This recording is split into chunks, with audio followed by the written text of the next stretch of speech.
বন্ধুরা আমার, যারা আওয়ামী লীগ করেন তাদেরকে বলবো, দয়া করে আপনারা দেখেছেন কালকে ভারতের পররাষ্ট্র সচিব জয়শঙ্কর বলেছেন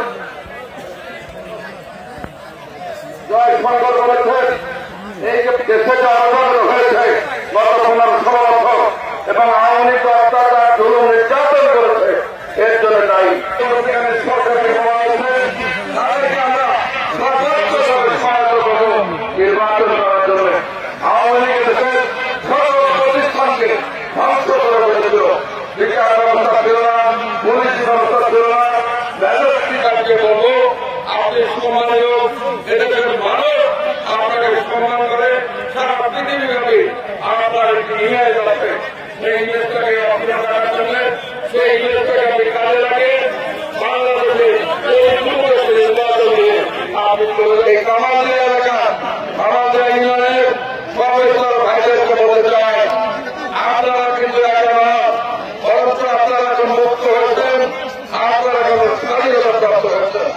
আপনাদের যে কোনো সমস্যা হোক, আমাদের মধুকার নেতৃবৃন্দ আছে খুব কাছাকাছি, আমার বাড়ি আপনাদের এখান থেকে খুব কাছে, যে কোনো সমস্যা হলে আপনারা আমার কাছে যাবেন, আমাদের নেতৃবৃন্দের কাছে যাবেন।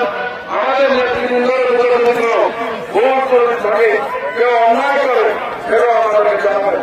আমরা চাই সহযোগিতামূলকভাবে, নিরপেক্ষভাবে, নিঃস্বার্থভাবে আপনাদের স্থলে থাকার জন্য আপনাদের সেবা দেওয়ার জন্য।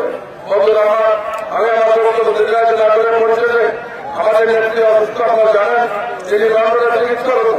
দয়া করে ইফতারের পূর্বে আল্লাহ কাছে দোয়া করেছে, দোয়া কবুল হয়। আপনার সকলে আমাদের নেত্রীদের আশুর মুক্তির জন্য দোয়া করবেন। আমাদের নেতা তারাই নয়, যদি অতি দ্রুত আমাদের বাড়িতে ফিরে আসতে পারেন, তারা ফিরে আসতে পারে